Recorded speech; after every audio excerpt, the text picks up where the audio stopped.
Les sources. La loi de la nature ou les lois du bon sens ne peuvent être ignorées ni changées. Les belles et nombreuses sources de Salon nous le disent. Elles nous racontent aussi d'où elles viennent. Nous venons de la hauteur, nous venons de vos collines. Nous naissons dans le mystère et dans le calme. C'est ainsi qu'elles donnent la vie et la richesse dans toute la plaine.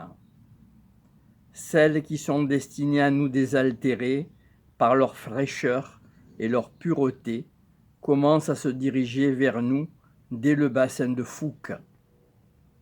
La belle d'argent et la chèvre d'or. Elles rencontrent sur leur chemin l'argile qui les oblige à s'arrêter et à se partager en une gerbe de sources.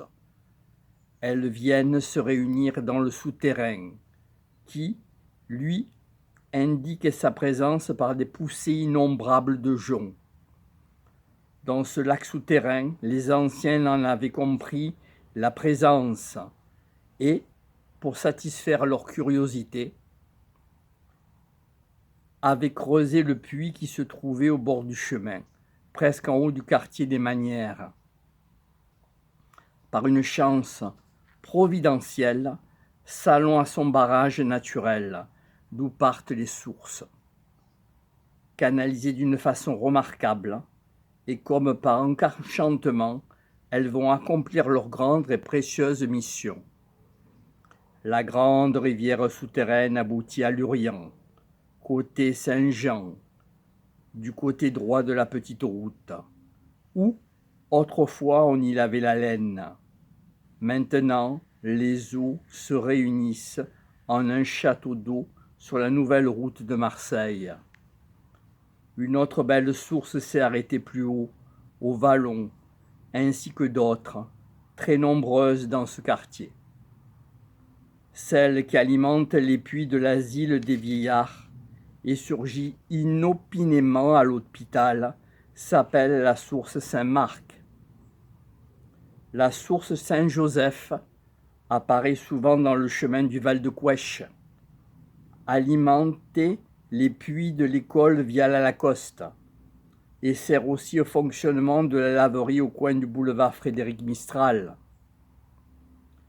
Au milieu du cours Gimont, la fontaine est une source qui a l'air de nous dire « J'arrive vite pour vous faire plaisir et pour rester fraîche ». Dans le boulevard Lamartine et dans la rue des Moulins, les sources sont très nombreuses. Voilà un endroit qui a bien été choisi par la fabrication de la glace au frigo salonné. Une de celles du boulevard Lamartine servait à l'établissement de bains de ce quartier. Il y a plus de 70 ans qu'elle a été canalisée et traverse une petite partie de la ville jusqu'au début du boulevard de la République, où ont été transférés l'établissement des bains. Il y a aussi des sources qui arrivent dans la rue de Verdun, l'eau des fontaines, de la place du Portail-Coucou et de la même provenance. Innombrables sont les sources sur le boulevard David et dans la rue des Jardins. Le pensionnat de la Présentation est aussi alimenté par les sources. L'une d'elles, avec son eau de grande fontaine, place Crouzillat. L'eau de la fontaine du Puy du Mouton est toujours de la même provenance. Les sources des Mers et de Saint-Lazare sont assez abondantes pour alimenter en eau plusieurs quartiers de la ville. La source des Bressons et celle de Guadiadou arrivent au point pour rafraîchir de leurs belles eaux les endroits choisis où on les accueille avec plaisir. La source du Talagar apparaît sauvage. On peut la voir dans toute sa splendeur dans la vallée. Elle n'arrive plus en ville, mais préfère rester pour fertiliser les vignes et alimenter les puits qui sont sur leur passage, jusqu'au four à chaud. Enfin, notre dernière grande rivière souterraine arrive aux Aubes. La source des Aubes était destinée à une commune qui a existé dans le quartier de Richebois il y a presque 2 siècles. Mais la commune ainsi que la source sont venus se réunir à la commune de Salon. Les eaux de ces très nombreuses sources servent, par leur infiltration, à alimenter les puits de chaque maison.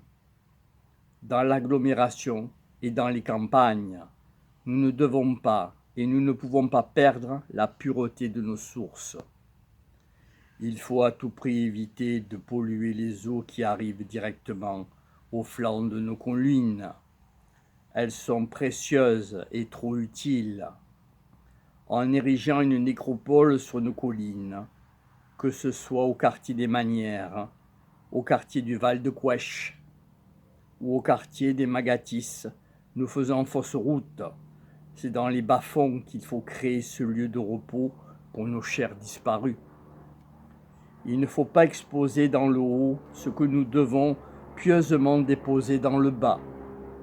Un cimetière qui deviendrait dans une très prochaine année de la superficie d'une utilisation d'une importance du cimetière Saint-Roch ferait après une pluie abondante de notre sous-sol tout creux rempli de sources qui nous font vivre un filtre néfaste et dangereux au point de vue de l'hygiène et de la vie de tous les habitants. Je me fais un devoir de pousser un cri d'alarme et d'angoisse envers mes compatriotes afin que l'irréparable ne soit accompli. Les sources ne savent pas mentir et à tous ceux qui passeront dans notre ville, elles diront « Partez vite, ne vous arrêtez pas ici, ne buvez pas notre eau, elle n'est ni bonne, ni potable, ni pure, mais polluée et dangereuse. Dans votre intérêt, fuyez d'ici, car nous sommes plongés dans la honte. Ceux qui ont le devoir de veiller à la santé de la population salonnaise ont failli à ce devoir et ont pris une terrible responsabilité, très lourde de conséquences pour la vie et la santé de la population. Ils seront les auteurs conscients de la propagation des germes malsains contraires à la vie des hommes et des animaux.